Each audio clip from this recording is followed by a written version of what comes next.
All right, everyone, welcome back to another special episode of not only the Professional Brotherhood Podcast, but Jeremy. What's going on, everybody? Jeremy Sanders from the Crew First Culture Podcast. So this morning, it's a Saturday morning. It's bright and early. It's bright and early. We'll just leave it there. We are recording episode 100 for both of our shows, and we thought it would be kind of cool to get together since it's not very often that things align this way. First of all, it's not very often that our schedules align, and we were just talking about that before we got on the air because seems like Jeremy's schedule is pretty much the opposite of my schedule, and it's just bizarre that we both kind of started this whole podcasting social media journey right around the same time. And Jeremy shot me a message the other day and said, hey, I was just looking at your numbers and I'm sitting right at the same place as you as far as episodes. So we're both going to hit number 100. So we said, you know what? Screw it. Let's get together and do 100 together. No, it's a very cool thing. Like you said, I think you started, maybe a couple months at the most before I did. And the journey has been up and down and here and there. And you've definitely helped me out along the way because of that couple months of experience more than I did. So I really appreciate what you've done for me along that way. But we had talked on Clubhouse about kind of a funk that us both podcasts, Firehouse Kitchen Table podcast was in, and maybe even a couple more that, just happened to be podcast hosts on the Clubhouse, and everybody seemed to be in the same place. And I believe it was Tara from Flame Decon kind of put out the idea of getting together and doing an episode together just to kind of break out of it. And so that kind of started it. But once I started seeing that you were sitting at 98, I was sitting at 98. I just had one recorded for 99 and you had one as well. And I was like, man, you can't get any better than that. That's pretty cool. So no, it worked out really cool. And appreciate you to come on.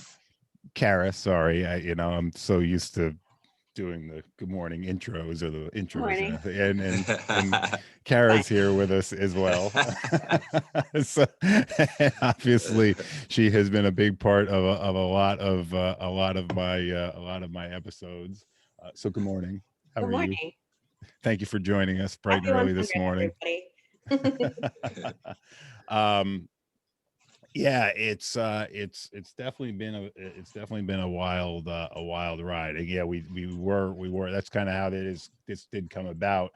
For a while there, it just seemed like it was constantly on the go with talking to people and setting up episodes and finding guests and people contacted me to be guests, and then all of a sudden it just kind of lulled out for a little while, and which I was okay with that as well, because there comes a time you need a little break. I think from anything you do, it starts to become overwhelming, and this is, I don't want to call this a hobby for any of us. It's a passion, right? The message that we're trying to get out is a passion. It's not a hobby, but there comes a time, I think, where you need a little rest from your passion to kind of recharge your batteries.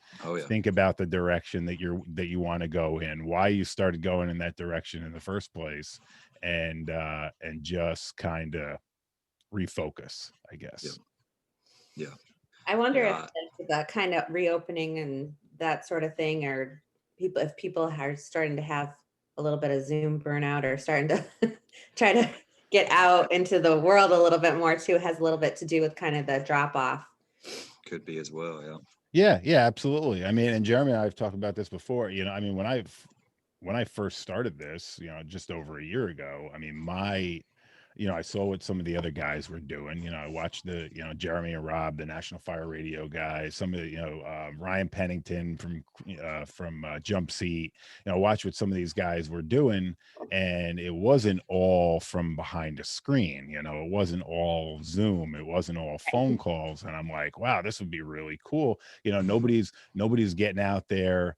There's lots of people podcasting and with different messages, but for my platform, I'm like, there's nobody out there focusing on just the volunteer service. And how cool would it be to get out there and go to a firehouse with my recorder and sit down at the kitchen table and have a conversation, or go to a conference like Jeremy, like you were just at, go to a conference and grab some guys and be like, hey, listen, come sit down, talk to me about what you're experiencing here. Why are you here? What are you learning? And then COVID hit and it was like, yeah, all right, we're not doing any of that. We got to do it all from, behind the screen and Zoom calls. Yep. And I think what you've just brought up is really a cool deal, is that niche. I don't know if that's an okay way to describe it, but that hole that you are feeling, that you're both feeling in that volunteer arena. And I say that speaking from, just people that have reached out to me about a more volunteer type, question, or just wanting something geared towards that. And it's very easy to steer them right to you guys, because that's, I am a volunteer as well. But I don't say that very much because I don't have a lot of time to put into it. I just don't. And I feel bad for that. I try my hardest, but just like you just talked about this podcast, it's another notch on that list. And when it starts coming to priorities about what's getting done, some of these things you kind of start getting up down. And especially with me, I'm already gone a third of the days. One of every 3 days, I'm not here.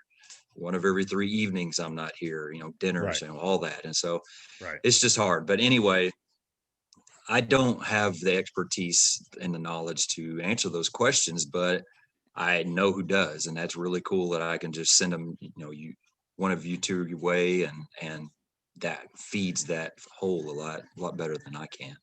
Yeah. Well, and I, and we've created, all of us, over the last year, like I said, some of these guys have been doing this for a long time, longer than us, but we've expanded on this community of people that have a topic that they excel at or are passionate about. And it's just cool to have people from all over the place that can get together on a platform, whether it's a podcast or a YouTube live, or now Clubhouse, or whatever technology is going to throw at us next.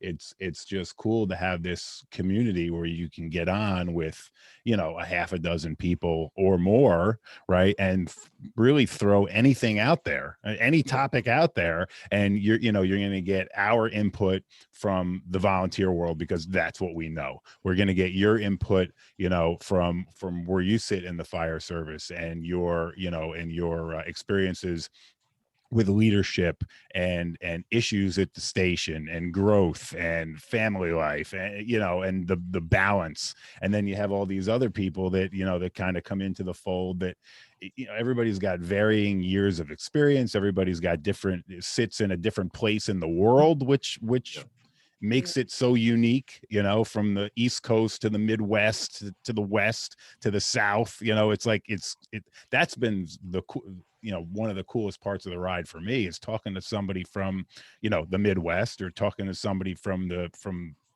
this panhandle of Florida, and getting like this completely different, it's the same fire service, but you're like, holy shit.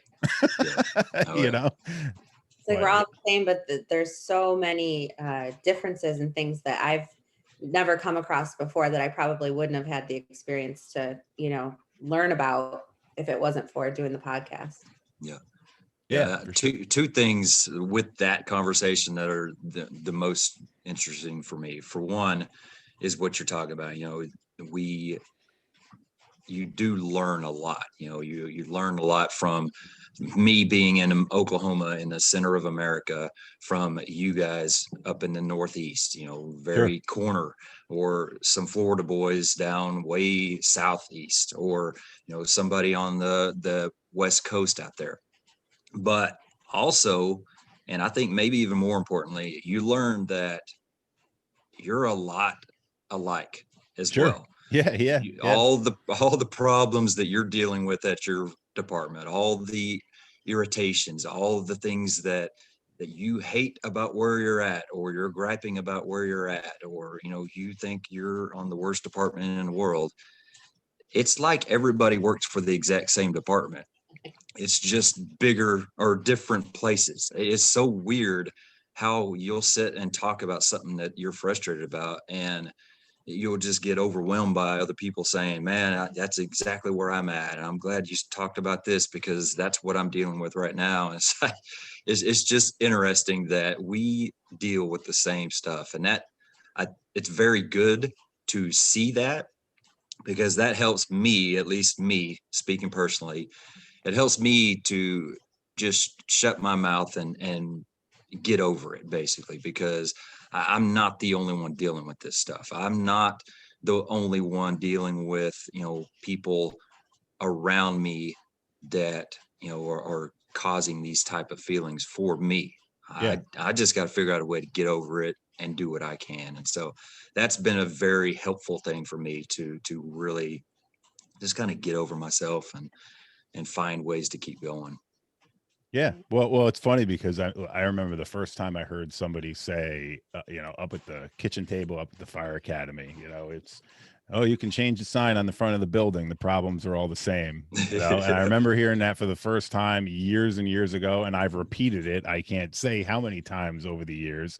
And it just goes to show you, it's not a New York thing. It's not a Northeastern thing. It's a fire service thing. And it's 100% true, which is what's been part of what's been so great about doing this, because I mean, look, how many times have you jumped on a platform and said it just dumped what's bothering you, right? And you're like, hey guys, listen, I'm just letting you know that I'm out of it this week. This is what's going on. I'm over it. I'm just fed up with the leadership. I'm fed up with, I mean, you with your situation there with your crew and your closet at your station, right? Right. I mean, you were to hear with that whole thing, but then you start talking to other people and you walk away from the conversation like, all right, I'll get over it, Yeah, that, we have all these avenues, all these platforms. Facebook is great for certain things. Instagram is great for certain things. Podcasts are great for certain things. But that is one thing I'm really excited about as far as Clubhouse, is exactly what you just said. It's not me getting on a microphone and talking. It's not even me getting on a microphone with, one or two guests or whatever and talking. Right. I mean, you literally get on there, and I've done it several times, just exactly what you just said. Just start out a conversation, and some frustration comes out. But there's so many people that can join in. There's so many people that are just sitting there listening, and you never know who in that, the audience, I guess is what they call it, but you never know who is needing to hear that. Right. Needing to hear that these people are dealing with the same thing I am, or these people dealt with the same thing I'm going through right now, and they made it through and they're doing great now, or whatever. And I think it's such a great platform for just kind of building relationships, because it's live, it's on, it's real time, and Yeah. anybody can talk, and it's a cool deal. Yeah. So let me ask you guys a question, and you know me, I don't script anything. So there's nothing, I got all kinds of paper here in front of me. There's certificates, there's whatever, there's bunch of junk, no highlighters, but no highlighters today. What since either like Jeremy for you starting your platform, or Kara for you getting involved in the platform, what do you feel has benefited you, personally the most, or where do you feel that you have seen the most personal growth from being able to share or get involved with these conversations and being able to meet all these people that we all agree you wouldn't have been able to meet unless you were involved in something like this? For me, I think one of the interesting things from my standpoint, when I started St. Florian Fitness, I was I didn't really have a lot of connections before I started putting St. Florian Fitness on my social media, my Facebook and my Instagram. And then, of course, you invited me to come on Professional Volunteer, and um, it was great to just make those connections, to realize there's other people that have the same kind of goals and drive to make connections with people in whether you're a career or volunteer, about professionalism, about leadership, and then about, for me, spreading the message of fitness in the fire service and the importance of health and wellness for firefighters all over the world, and the opportunity to be able to come on and talk about that, and recognize that other people are doing it in different corners, and we can all work together to boost the message at the same time, was very rewarding for me. Because when I first started out, it was a little bit isolating, especially with some of the fitness stuff. It was just kind of coming on to be a thing that people were talking about a little bit more, which is great. And I think it continues to grow. But when I initially started it a few years ago, it wasn't the hot topic necessarily about the fire service. So for me personally, that was really great to be able to spread the message that way and make those connections with people. Yeah, absolutely. Yeah, I agree. And you're right. It's one of those things that it's wild. It seems like it went from, I mean, fitness on social media it's been extremely popular for years, but regarding the fire service and fitness, you're right. It was like, it went from very few people talking about it. You had, Pip and the 555 crew and probably a couple of firefighter functional fitness and a couple others. And then all of a sudden it was like, what the hell? It's like every other page in my feed, there's like somebody with a dumbbell in their hands with fire in their name. Like, what, where did it all come from? Like, it's like, boom, just all of a sudden, which is great. I mean, it's a great problem to have, but Jeremy, what about for you? Man, there's several things that I could definitely pick out very easily. And I just, as soon as you asked that question, I started writing them down so I didn't forget. But just networking, basically finding people to keep that drive going. It is the times that are low for me. I know that I can easily now that I've met so many people, air quote, virtually, I can reach out and get some motivation, get some inspiration, get some drive back out of, this network that has kind of been created. That's a big one.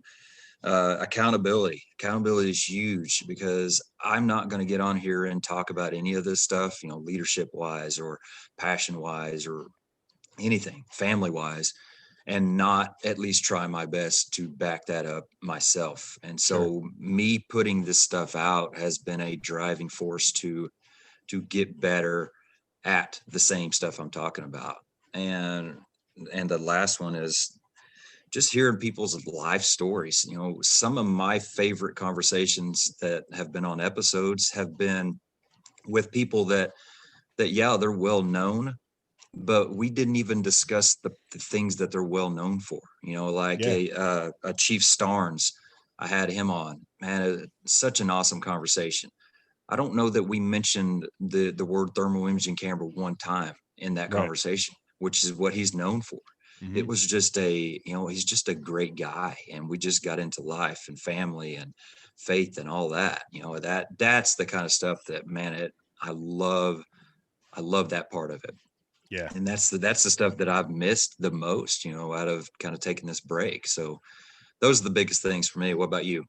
Yeah, well, I'm gonna I'm going to agree with you. I think the networking has been tremendous, and I'm going to expand on the networking a little bit. Even though I have met and gotten, excuse me, friendly with a lot of people, that's been the cool part for me. It's just, it's not just people on the screen, where granted, where I haven't, like, you and I have never met in person, although we've talked to each other a bunch of times, probably 100 times. Kara and I have we've met in person once. Okay. And we're in the same state, I mean, we're only 3 hours apart from one another, but we've met once in person. But to me, it's a big deal. I tell the guys at the firehouse all the time that you got to expand your network. You got to get out. You got to get out of Rock Hill. You've got to get out of our county. You've got to get out of our state. Whether it's going to the county training center to work with other people from within our county, or it's going to the state training center to work with people from around the state, or going to a conference where you're going to meet people from other states. You got to get out. You got to meet people. Like, that's going to keep you fired up. That's going to keep you loving what you do. And for me, that's been a big part of this.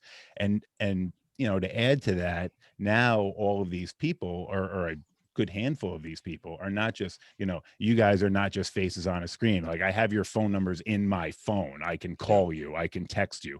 Jeremy Donch, Rob Ridley, Pip, Sean, Sean up in Buffalo. Like, these are Ryan Pennington. Like, these are all people that are phone numbers in my phone that I can legit pick up the phone and not just message them on Facebook. I can send them a text message and they're going to respond to me, and they're going to get back to me, and they're going to share their experiences and whatever I'm dealing with, and that's just such a big deal, and that for me has been probably the best part of the whole thing. Yeah, for sure. You got something, Kara? I didn't want to cut you off. No, it's okay. I was just going to say, we always say, like, the fire service is such a small world. It seems like, it's like 6 degrees of separation. Everybody knows somebody, and you have all these connections that you make within the fire service. But it also can be very isolating, especially to your point, Jeremy, if you have firefighters that are struggling with issues in their home department. It can feel like that is the only thing that is going on, that when you're going through that and you're struggling with it, it feels like that is only happening to you. That is only happening in your department. That is, it can be very isolating. And because of, politics, or because of how sensitive the issue might be, it can be really hard to get a broader view. And I think that these kind of platforms have really allowed people to be able to reach out and talk and say, well, I can get out of my own department and get an objective view, in this way, talk to others, where it, you might not otherwise have had that opportunity, depending on where you are geographically even. Yeah. And one of the other things, and I talked about this on the mutual aid episode I put up last week when I was talking about attitude. One thing that people need to understand is, when you've been doing this for as long as I have, and it's hard to believe it's been that long sometimes, but when you've been doing it for this long, you learn from your mistakes. And I say all the time, I have made plenty of mistakes, right? I have rubbed plenty of people the wrong way over the years and have handled things not in the most professional way. But you learn from those mistakes, and you learn how to handle things. And one of the things I talked about was attitude. We all have those people that we deal with that just always have the negative attitude. They're always bitter. It's like you wonder why they even do the job, because they always look so damn miserable doing the job. And it took me a long time, because there was plenty of times where I would come home after being at the firehouse or being at a drill or being at a fire. You can ask my wife and bitch and moan and be like, what the hell is wrong with this guy? Or this guy's a prick, or that guy's an asshole, or whatever it is, but now I've just kind of adopted what I talk about, when somebody is just miserable and you can tell that, like, I just smile more, because, like, I know it drives them absolutely bananas, to see somebody in a good mood, enjoying what they're doing. And I'm like, you know what, bro, you know, whatever, you're having a bad day. I'm sorry to hear that. If you got something to talk about, I'll be happy to talk about it. But if you're miserable just for the sake of being miserable, like, I'm going to smile, enjoy what I'm doing. And it is what it is, you know? Yeah. I think, you know, I'm sitting here as both of you are talking. I think to a point, I can honestly say that Crew First culture has kind of saved my career, and I'll kind of just put detail to that. But before I had done any of this, I was in a pretty dark place. I was very frustrated. I was very angry and resentful at my department, and I was coming close to being that guy that you're talking about. I remember the first few times we talked, you know, I remember the first couple of times you and I talked, and you were like, you didn't have a lot of good to say, you know, but you were coming over that, you were breaking over that hump per se, you know? Yeah, I needed outlets. I needed good outlets to send that passion and those, you know, my message. I was not able to do that at my department, you know, and it's just started like bottling up inside. I wanted to do something leadership wise and all this, and I couldn't do it. Well, if I didn't start all this, I probably would have been somebody that starts shooting out hateful emails and, you know, getting in trouble and exactly what I wanted to do. All of that would have eroded every bit of it. It would have tore my message apart. And so finding, you know, I started out writing articles and then started out in, you know, getting into social media, and then took a very big leap for me and started a podcast, because that's not something that personally I would have ever thought that I would like. And it's just, you know, whatever, everything else. And it's just been great to have outlets to get that out, you know. And now, yeah, I have times where I get frustrated and I look at some things that I put out and think, there's definitely some tones of irritation maybe there. But yeah, like you said, when I first started, it's like, like I said, I started with articles, and I guarantee you, looking at some of those articles, it's like, you know, there's definitely some intensity to that. And I'm just glad that I've kind of figured out a way to get some of that out.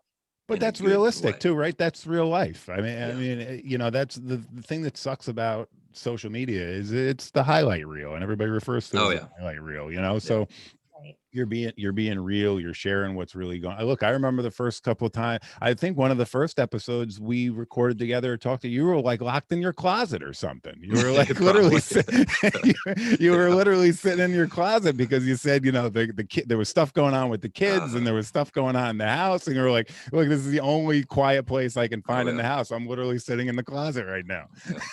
You know, but that's, you know, that's real life. That's relatable. You know, it's not, you know, I mean, people don't see the behind the scenes. Even this morning, we were supposed to do this with the kitchen table guys. You know, we were all supposed to get together and record it. And, you know, they're newer in the podcasting world.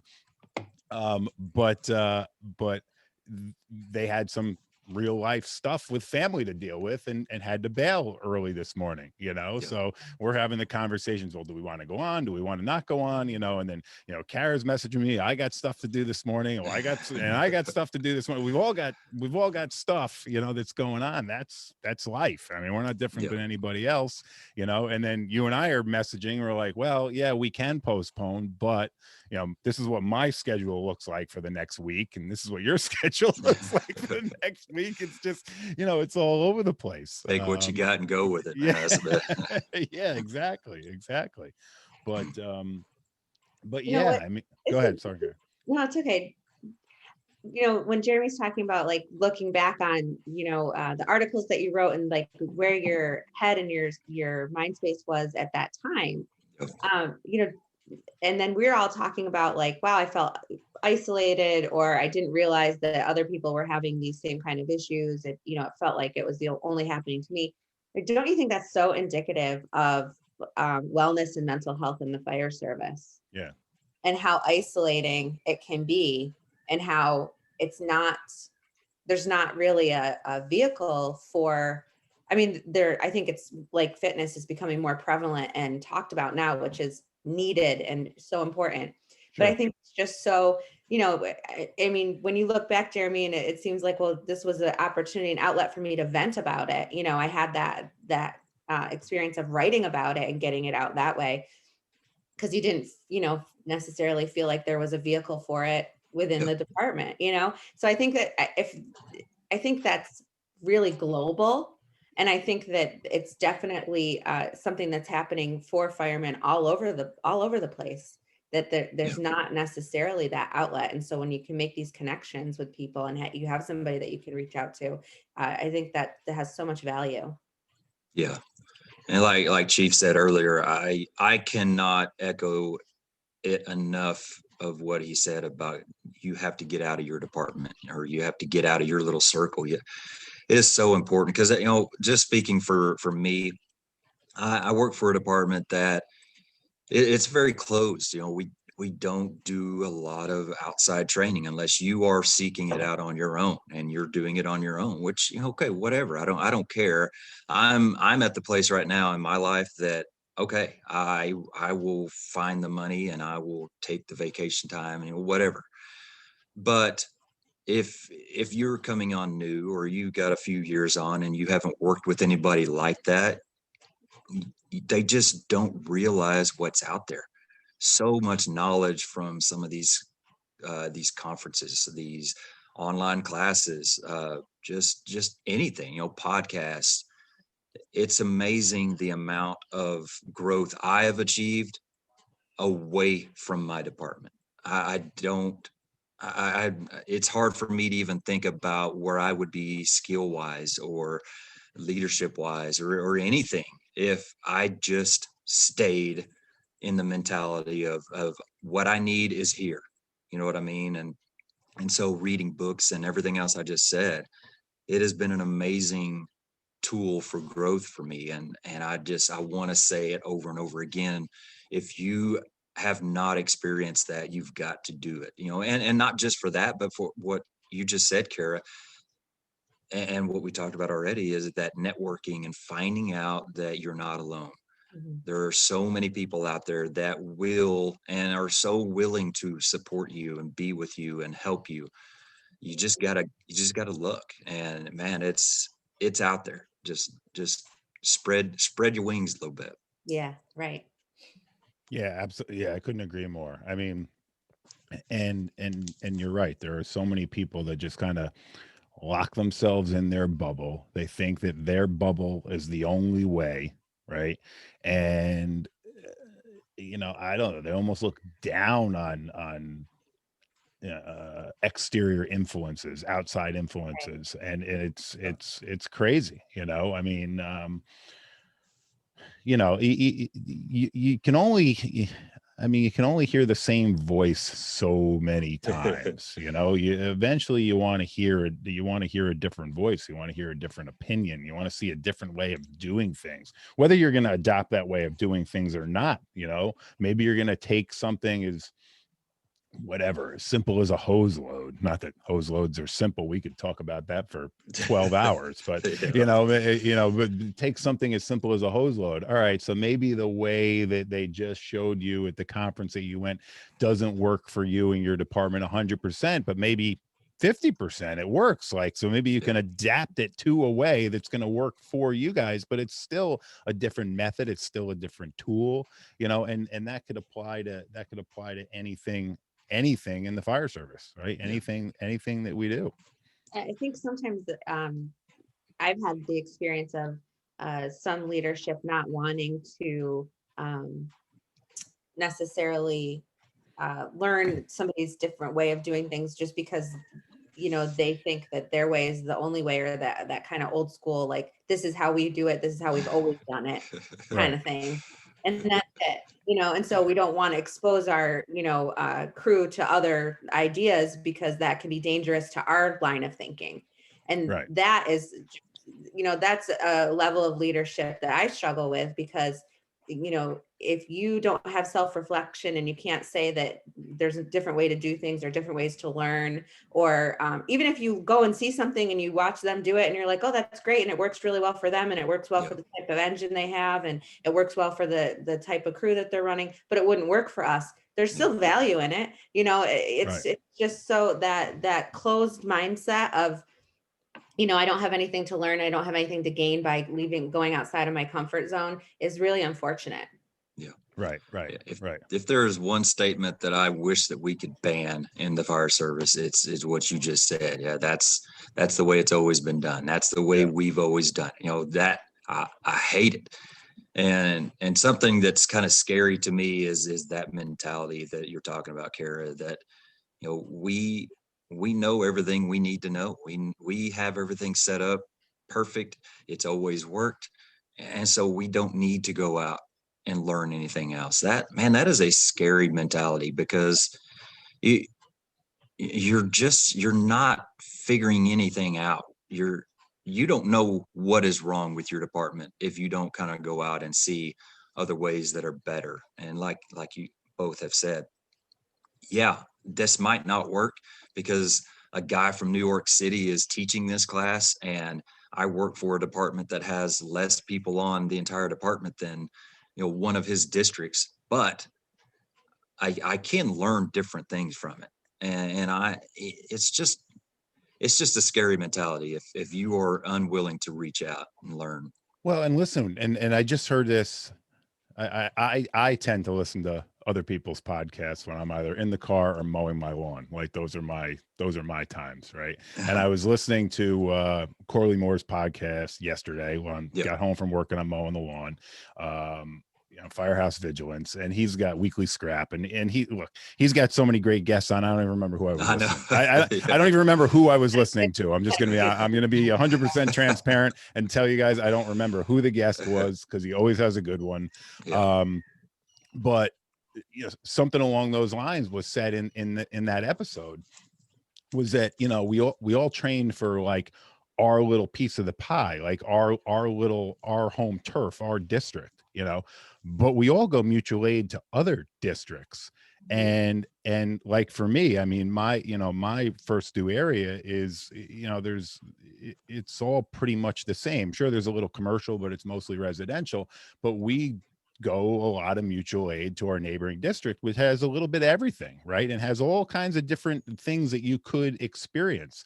Well, if you're not training for the response that you could take in when you're sitting on a cover assignment at the district next door to you, that's where you're going to end up getting caught with your pants down, right? Because you're going to get sent to something that you're like, oh, I never thought we'd see anything like this. Well, you know what? In your first due area, you might never see anything like that, but in the next due, your mutual aid area, you could very well. So it kind of, you listen to these different points of view, these different stories, you get out and experience these different things, like we've been saying since the beginning, and you're like, it's eye-opening. You're like, holy crap, I never thought of that, and that's why I tell people to, like we've all just continued to say here, to get out and experience different things, listen to different people, spread your wings, as you put it. Oh, yeah. I'm up here in central New York, which is in the middle of the state. Right. The middle of the state. Just the way I always like to just make that. Very delineating, Jeremy, just in case you didn't know, it's very delineating lines here in New York State as to what's where. You have to really define yourself very, very well. Big state, more than just New York City, and more than just slightly north of New York City. The whole world up there. I thought New York City was New York State. I thought they were the same thing. That's what everyone thinks. Right? Yeah, right. But in my area, I have it's kind of unique because I'm volunteer on my department, but we are for our mutual aid areas. I have an immediate mutual aid area that's career that we go to frequently, and then I have rural, smaller departments that we're also automatic mutual aid for. Sure. Maybe only have like one or two guys, and like these guys that are used to operating at that level all the time, where they're just like chronically short staffed, and they that's just how they run, and but then we go to a career department that's staffed and manned, and I have both. And it's like, so you can't have that narrow view that I can only learn the way that my department does things, because that's not going to be effective to serving the community that we're responding to. Sure. Yeah. Yeah. I think, go ahead. Well, I just, along those lines, the dynamicness of what we do is so wide and broad that you can never say, I'm going to be ready for everything. You just can't, if you're honest and all that. But my main goal is that I'm growing every day, some type of growth in some area. And if I do get caught with my pants down, like you said, if I get in a situation that I'm just overwhelmed or am not prepared for, it's not going to be because I haven't tried my best to, prepare myself. And so that's just kind of the mindset I have. Am I going to be ready for every single thing that's going to come up? Probably not. But I'm going to try my best to stay as sharp as I can so that those situations are very, very limited. That's kind of the mindset I take. Yeah, absolutely. So we are streaming this live on the Facebook page, and there are some people actually up drinking their coffee, listening to us this morning. So I just want to. Now I kind of feel like Corley a little. I don't know how the hell he does all this stuff at the same time. I don't either, man. But anyway, so Cameron Bowman said, "Hey Chief, Don Colarusso, that's Don from All Hands down in Jersey, said congratulations on 100. Eric Lubnetsky, he was one of our guests. He's a former volunteer up here by me and FDNY brother. Congrats on 100. Marco Asomi, and I'm probably going to butcher some people's last names, so I apologize for that if you're listening ahead of time. It happens to me every day. Good morning, everyone. Happy to catch it live. Jeremy is one of the most genuine people out there. Appreciate that, Marco. Marco also said, I say the same thing on my department about getting outside our 108 square miles. They look at me like I'm crazy. You want me to give up a Saturday? I asked them to just give me one Saturday a year so you can meet someone new and learn something. Absolutely. Great point. And that's a good way to go about it. Just, give me one day a month, something, whatever it is. Kevin King, congratulations on 100. Kevin, thank you. Kevin's been here since the beginning, listening and sharing. Here's to many more. Billy Kiola, I know I'm butchering that one. Sorry, Billy. Happy 100th episode, y'all. Nice to see Jeremy back on here as well, since he's who got me hooked on your message last year. There you go. Thank you, Billy. Appreciate that. And let's see, Marco said one more thing here. I have to be careful. I find myself spending more vacation time on classes than I should be. Can't forget about the family. Yeah, you are correct. Absolutely. PJ Covert, PJ is another one of our Jersey brothers, says congrats on 100. And PJ, thanks for getting up and joining us this morning. I'm sure you would much rather be enjoying the fresh air of Jersey down there doing something else. So I'm sure he'll have a response. But so all right, what else? That's cool. Thanks for joining us, everyone, because that was a last minute. I literally said to Jeremy as we were logging in, waiting for Kara to get on, I said, I'm going to throw this up on Facebook Live and see what happens. Thanks for the heads up on that. Thank you. Yeah. Well, I did. I gave you a heads up. You weren't on yet. I was like, I'm like literally open my computer. You're like, we're live. Oh, Jesus. Listen, adapt and overcome. Right? I'm here. You are here. Yep. You don't have your same normal background. We're getting a good view of your little tchotchkes and stuff behind you. I'm in the kitchen. The china cabinet. Yeah. The beautiful background. Yeah. I was having technical difficulties. I don't know what was going on, but I had to move rooms. Yeah. Oh well, you're getting the grand tour. Yeah.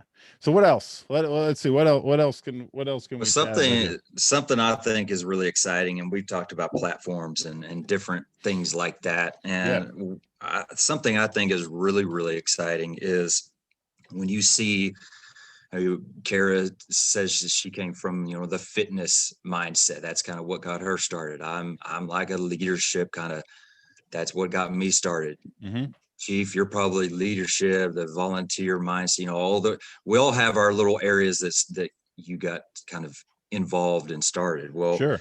if you look at social media now, it's almost like there's different categories. You have the fitness categories of pages. You have the leadership, the tactics, the skills, or the mental health. There's lots of pages in these subcategories. But what I get most excited about is when you have these subcategories working together and bringing those completely different groups of people together. It's just amazing the power that is, because the fitness community, it's huge. Mm-hmm. And you, with fitness, the cool thing about that is you're going to get a lot of other people besides firefighter people in that, because it's just fitness is fitness. And then when you add in like next rung and I Got Your Six just did a kind of a collaboration event this past week.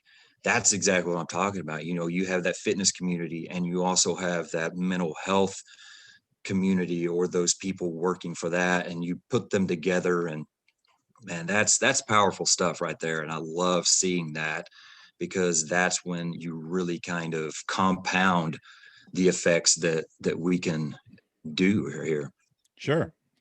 And it's just, as you meet people and as you grow and as you network, you find different avenues to continue to share your message. I mean, Kara gets out and does some in-person, well, she's getting back out and doing some more in-person stuff at firehouses, helping develop fitness programs, and there's only so much you can do online. There's only so much motivation you can do online. But being able to get out and get into a station and help create a program or help get them started, or what have you, you're starting to get out, and to some of these, I learned a new word the other day, micro conferences. I didn't know they were called micro conferences, these little small conferences that are popping up all over the country, which I think are phenomenal. We've got a couple of them here in the Northeast, but not as many as seem to be popping up in like the West and the Midwest and the South. And I'm kind of hoping that trend changes, because I'd love to see more of these smaller conferences popping up all over the place that are, a little bit more affordable for people, a little bit easier to get to. But you're getting out and spreading your message, right, at a couple conferences coming up, which is phenomenal.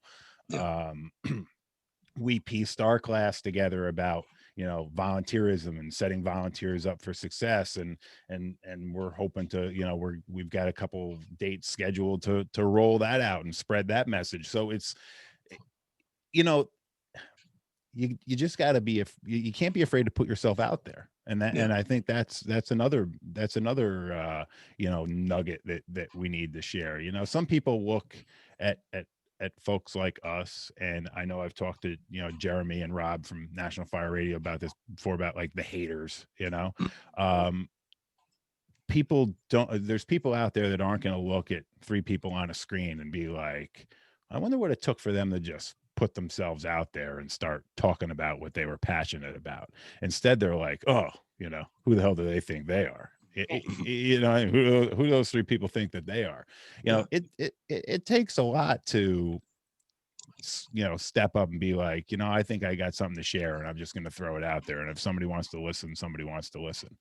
But you watch the progression. Like you said, you started with writing some articles that maybe were a little on the angry side, but whatever, that developed into what you're doing now, and it just will keep on developing, which is a great thing to see, and it's beneficial to everyone in the fire service. I mean, for me, I don't care about the numbers. I don't care if we put this up and 50 people download it or 2,000 people download it. I would rather that 50 people download it, that it actually that they relate to it. They need to hear it. Right. They need to hear it. Like 50 people listen to this message and they're like, wow, what Jeremy just said impacted me, or what Kara just said impacted me, or what, Marco said in the chat comments. Holy crap. That's what I'm going to do. I'm going to go back to my firehouse and I'm going to try and get our crew once a month to go out somewhere else and do some training other than here. I think that's the big, that's the big thing. And I think that's what we're all trying to do. Yeah. I've gotten some people, of course, some people just say mean things anyway, but some people have said to me before, like, why are you posting your workouts on your page? Like, you should be making money from it, whatever. You shouldn't be posting them because you're not getting nobody's paying you to do it, blah, blah, blah. Yeah.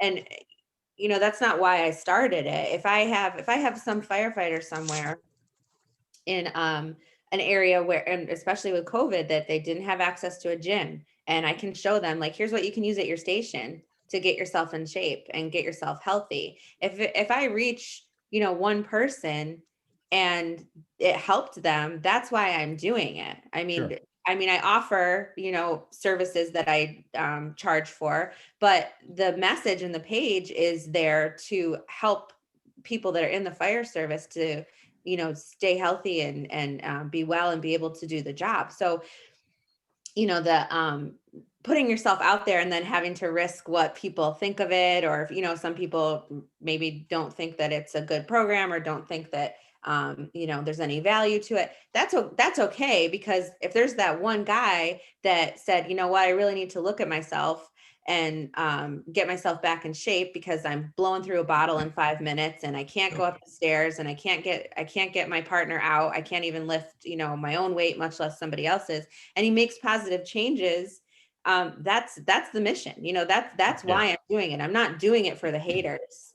And I'm not doing it for the people that are, judging me on every little lighting of the pictures and what, that's not why I'm doing it. Your filter, you're not filter. Why didn't you use a filter? Why did you use a filter? Why do you use this curling bar instead of an Olympic bar? Like, who cares? I'm moving weight. Like, that's the point, Right, I'm using what I have available to me, Right. Yeah. Well, it just goes to show you. I mean, look, anybody can comment on anything that, people will find something, whatever, I mean, I've had people send crazy comments, some amazing comments, and then like the most bizarre comments, like, why is there horns in your background? Well, because I hunt. I don't know what to tell you. Well, I'm anti-hunting. Okay, I don't know what to tell you. Sorry. But it's just crazy. PJ chimed back in. He said, "There's nothing better than spending time on the beach watching episode 100." Nice. So yeah, good for you. Good for you. So to go back to the, you brought up the micro conferences. Something that is great about those is, you have these big names, in the bigger conferences, you got big name presenters, and they're big names for a reason. They got some great presentations, but you go to these smaller arenas and man, there are a lot of talented speakers that you never heard of. A lot of inspirational people that you're going to find at those places that you're not going to find anywhere else. And that's a cool deal, because man, there's a lot to learn from not only the big names, but there's a lot to learn from these more up and coming people as well.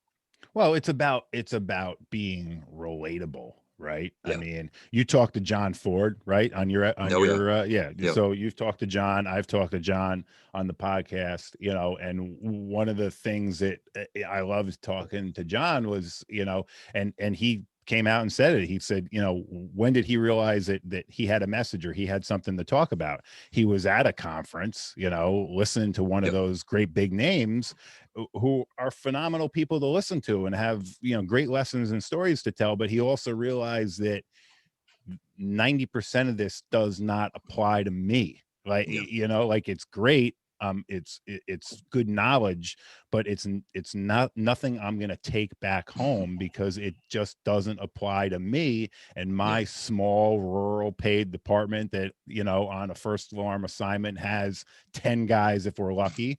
And you know, and it's true. I mean, nothing against, like you said, nothing against that speaker or that conference, because these guys are there for a reason. They're a wealth of knowledge and have a great message to tell. But it is cool to be around some of this talent that is out there that you know, is really, really good at what they do, but where they do it is just more relatable to you and where you're at in your life or your department. Yeah. I got one more message here. Let's see. Who's this? This is PJ, and he's not talking about being on the beach on this one. He says, speaking about haters, we have a big turnout in seasonal membership. So he's on the northern Jersey shore down there. So they have a big turnout in seasonal membership. So the senior guys are just a member themselves, show the new members how to operate stretching lines, SCBA or whatever. Other departments started making memes about us and posting them on social media. Well, you know, I think it's a fickle world, the fire service world. what PJ you need to learn, or what you need to know, is something that I believe we probably both got told and heard it at the same time. Our friend John Sahatchin, when we were together, and I still think about it all the time. He said that if you're doing the right thing for the right reasons and in the right way, and you can answer yes to all those questions, sorry, I don't. Yeah, who cares? I don't have anything else to say. Who cares? If I can answer yes to those 3 questions, then I'm going to keep going. And if you don't like it, you can turn the page or the channel or whatever else. Yeah. And you know what? And look, that's a common fire service problem, what he's experiencing, right? Because some departments, it's highs and lows, and especially in the volunteer departments, right? It's highs and lows. You can be riding the wave, taking all kinds of new members. Your membership is great. You know, everybody's training, you're getting all your alarms in, whatever. And then sometimes things, whatever, you have a weekend where everybody's on vacation. It's the middle of the summer. Everybody decides to take a vacation at the same time. And, you know, you have to resound or go mutual aid to respond to a call, whatever it may be. You know, people like to dwell on the negative, you know, instead of looking at a department like that realizes, wow, we've got a huge seasonal population here. Where are all these people coming from? You know, are they coming from New York, Connecticut, Pennsylvania? Are they already trained as firefighters? How can we capitalize on that? Because I'm sure their call volume doubles in the summer where he's at. I don't know. I'm just kind of spewing here, but I'm sure, you know, there's communities on the Jersey Shore where their call volume spikes hugely in the summertime, you know? So instead of other departments looking at that and saying, wow, these guys are on to something here. You know, they're using this talent that's in their community for the summer and they're boosting their ranks, you know, that's genius. Oh no, we'll just make memes about it. We'll make fun of them, you know, because that's, you know, because it's easier, you know, not, and instead of saying, wow, you guys are really onto something. Can you tell us how you set that up so we can do the same thing? You know, they're like, oh no, you know, we're going to talk crap about them on the internet because, you know, that's what firefighters do. What's that phrase about? I don't know. There's a saying, something about firefighters and change and whatever. I don't know, whatever. But all right, what else? Let's we should start wrapping this one up. It's a Saturday. I know everybody's got places to be. Kara, would you like to start the wrap up? Yeah, I just you know, I thank everybody for listening to the podcast and for following, you know, us on social media, all 3 of us. And, you know, I just encourage folks to reach out and interact with us, because that's one of the greatest things that we all, you know, love. And I love the feedback, love to make those connections, and love to help out our brothers and sisters, you know, in the fire service, because that's what we're all here, and that's why we're all doing this. So, you know, thank you for listening and tuning in, and definitely keep the feedback and comments coming, good or bad. I got broad shoulders. Absolutely. Jeremy? Yeah, same. I really appreciate, the involvement that I've gotten, the feedback I've gotten, the people that have reached out while I took a break and just kind of checked on me, said that whatever. It's been really humbling. I did not plan on taking a break, but I'm glad that it happened, and some good has come from it. So thank you for that. Thank you for being patient, and hopefully we're going to pick up the momentum where it was and keep going. One more thing before we stop, I want to mention that you talked about Corley Moore earlier. Yeah. He's putting together a benefit conference for some fallen firefighters in Oklahoma, and they've got a giveaway right now. Him and I are working together to give away a couple passes. So if you have not seen that, go to Honor the Fallen Fire Conference. It's on Facebook, and you'll find that post and it'll tell you what to do. But that's for 2 full passes to the whole conference. So great opportunity right there to get some great training. There's some great people coming to present at that, and some great hot classes, and it'll be a good time. So if you can make it to Oklahoma in at the end of June, get on there and put your name down, or share it with somebody that might be able to do that. So wanted to say that for sure, to get that Absolutely. the word out for that. But I appreciate, I love, and we've talked this whole time about, I love reaching out and meeting new people. So I thank you both for your friendship and kind of helping me along my journey, and everybody out there for taking time out of their life and their days to listen to me ramble, and just look forward to seeing where it goes from here. So thank you very much. Yeah. And I'll second that. And I think I can speak for both of us that the amount of people that we have, or all three of us for that, the amount of people that we've met along this journey, and some have been very, very involved in the growth of the podcasts, whether it's behind the scenes or coming on as a guest. You mentioned John earlier. I mean, John was very, very instrumental in the first few episodes. He was my first guest, the first person that reached out to me and was like, "Hey bro, I love what you're talking about. I'd love to come on and offer some insight." And we did quite a few episodes together, and he's in a place now where he's got to grow in business, he's got to grow in family, he's buying and flipping and selling and moving houses. So life gets in the way. And but I don't forget those people and what they have done for me, and for the growth of the podcast and the platform. And like Kara said, the ability to talk to people, network to people, like we've said, just have somebody reach out, whether it's a question or just their experience. I really encourage everyone to keep on doing that, because that's what makes all of our platforms grow and continue to grow. And it's it's a community. Right. Sure. Jeremy Sanders started Crew First Culture. Sure, I started the Professional Brotherhood, but it's a community of people. And if we didn't have the community, it would be a very short-lived journey. So yeah, I just want to again thank everybody for their part in it. And I don't think any of us would get to 100 episodes without people being a part of that journey.